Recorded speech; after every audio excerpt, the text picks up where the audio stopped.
A popular name has agreed to a brand new AEW contract. Will Vince McMahon ever return to WWE? And a former WWE superstar is wanted on suspicion of murder. But first, be sure to subscribe with notifications turned on so you don't miss the latest pro wrestling news. And let's begin then by taking a look at last night's major AEW debut. Heading into last night's episode of a rebranded AEW Dynamite, fans were anticipating an announcement from EVP's The Young Bucks, this following their loss in Sting's retirement match this past weekend at the Revolution pay-per-view. Initially, when Matthew and Nicholas appeared backstage to break the news, they would perform their best Tony Khan impression by saying, "Thanks guys," before stating that they will instead be delivering the announcement inside the ring later that night. When the segment eventually rolled around, they would start off by confirming that they have issued a suspension to former Elite member Hangman Page after he laid hands on a referee this past weekend, using this as the kayfabe reason as to why he would be away from television due to personal issues. They would then announce that fellow EVP Kenny Omega has been fired. Kenny is currently away recovering from diverticulitis, with the Young Bucks using the excuse that he hasn't been showing up to work recently. The duo would then be interrupted by an appearance from Eddie Kingston, this before an exchange of words led to a 2-on-1 attack on the Mad King. The assault would then be interrupted by the sound of a coin drop, as the reported appearance from former IWGP World Heavyweight Champion Kazuchika Okada would be confirmed as he made his way to the ring to seemingly make the save. However, he'd instead blindside Kingston with a Rainmaker as Nick Jackson confirmed that Okada is the latest member of the Elite. Tony Khan would then release an official Kazuchika Okada is All Elite graphic, the first since the company's rebrand this week, confirming that he's been signed from free agency. Whilst many assumed that would be seeing the same Rainmaker that we've seen step through the Forbidden Door in the past, AEW have instead turned his character on his head in what is a total reset. The Young Bucks will now provide their longtime friend 2 brand new mouthpieces as he settles into wrestling in the United States, while setting up future matches with the likes of Hangman Page, Kenny Omega, and current AEW Continental Champion Eddie Kingston, a title that he will now likely chase going forward.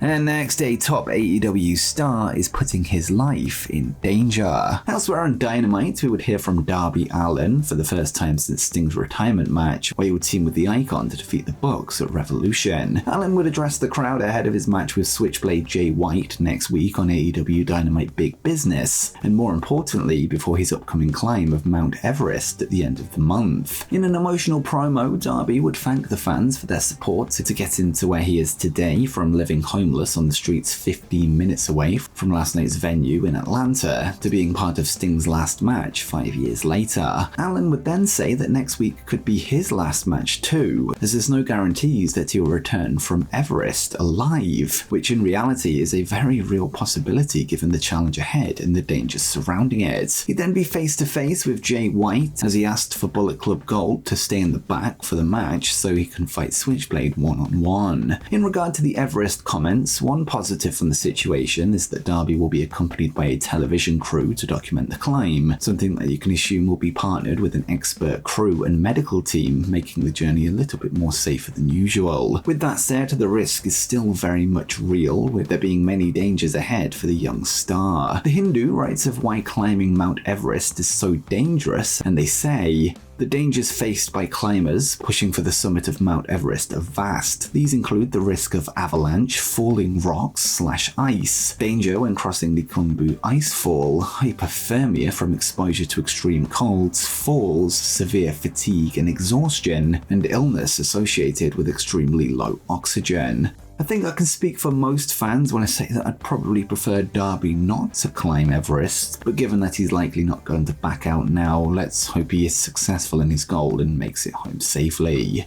And speaking of Dynamite Big Business, a huge AEW World title match has been announced. Next week's Big Business edition of AEW Dynamite is looking to be one of the company's biggest television shows in some time, as we await to see the follow-up on the debut of Kazuchika Okada as an official AEW roster member, with Mercedes Moné heavily expected to make her presence felt on the show, something that's been heavily reported on and implied by the promotion themselves. On top of this, we also have news of a huge main event event match that will take place next week between AEW World Champion Samoa Joe and the #1 contender for the belt. It was confirmed last night that Wardlow will be challenging for the world title next week following his big win at AEW Revolution, where he earned a shot in the All-Star 8-man scramble match. This of course isn't the first time that the two men have met, as they have one win over the other in one-on-one action from their feud for the TNT Championship, having also met multiple times in multi-man matches. But who leaves AEW Dynamite big business as the AEW World Champion? Is it time to pull the trigger on the long-awaited Wardlow title run? Let me know what you think in the comments down below.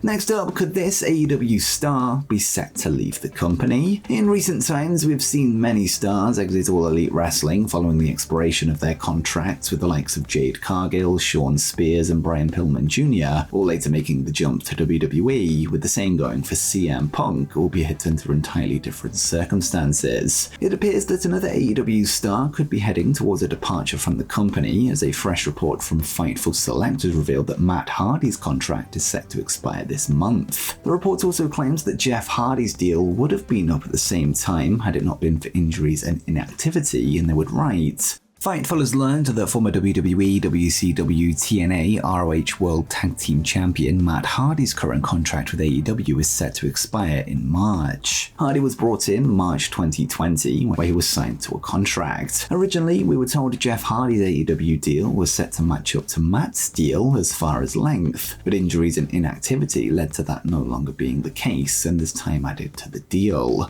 Fightful would add that there's been talks between AEW and Matt Hardy over a renewed contract, although as of now, nothing has been agreed between the two parties. There was no mention of how long's been added to the contract of Jeff Hardy, although he missed significant time following an arrest in 2022, having also suffered injuries at various points, with the time likely stretching to more than 1 year at a guess. The news of another AEW contract coming to an end follows the recent exit of Santana, formerly one half of the Proud and Powerful tag team alongside Ortiz, with Fightful Select breaking the news after eagle-eyed fans noticed his removal from the official AEW website roster page. Whether Matt Hardy will also be heading for the door remains to be seen, although all signs seemingly point towards the possibility of him remaining in the company alongside his brother Jeff.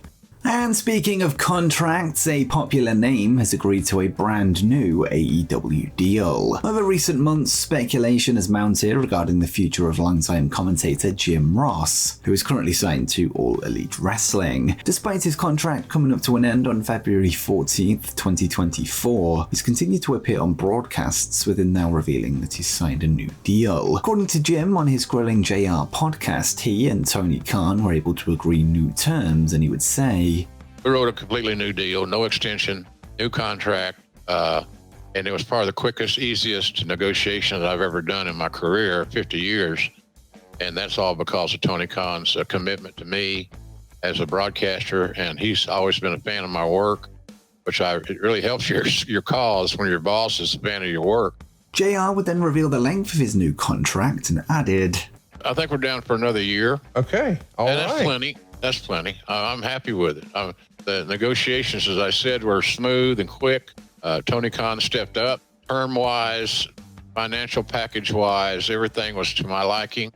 I was very blessed. Next up, will Vince McMahon ever return to WWE again? WWE are now in the post-Vince McMahon era of the company after the former chairman resigned from his position after a sex trafficking lawsuit was filed against him earlier this year. However, this is not the first time we've seen McMahon leave the company, as he would do so in 2022, before forcing his own return in order to pursue the sale of WWE to Endeavor. With that in mind, such a move can no longer be pulled off without the strict approval of the majority of shareholders, a stake that Vince no longer holds claim to. Speaking at the Morgan Stanley Technology, Media and Telecom Conference this week, TKO President Mark Shapiro was asked if TKO participated in the recent sale that saw McMahon sell a further 5.3 million shares in the company, something he was keen to deny, and he would say, "We did not participate in the recent sale on Vince McMahon's load that he dropped off. This is now his second time. He's gone from 28 million shares to 15 million shares. He now has roughly 8.5%. We're not in conversation with him. We don't talk to him. We don't know his motive, his plan, his timeline, what, if any. He doesn't consult with us. He doesn't work for the company. He doesn't work at the company. He doesn't come into the offices. He's not coming back to the company." It seems that one of WWE's most powerful figures is fully against the return of Vince McMahon, and the chances of his eventual return post-lawsuit looks very slim.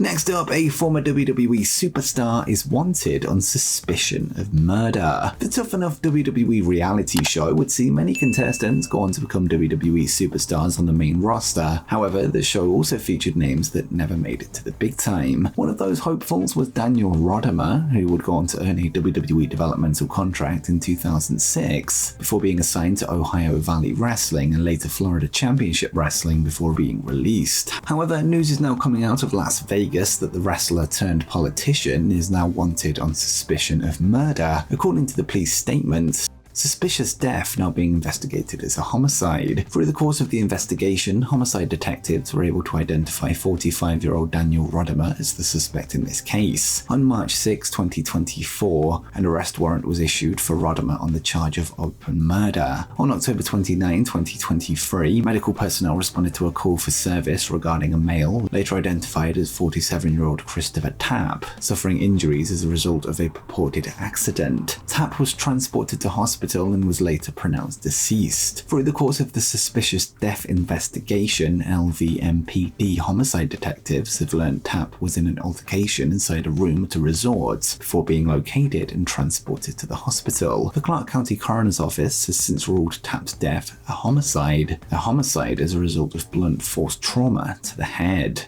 There is currently no word on Daniel's whereabouts, and it appears that he's yet to be arrested following the warrant, although he will likely be located or hand himself in the coming days. And before you go, make sure you check out 10 Tony Khan's secrets AEW wants you to forget.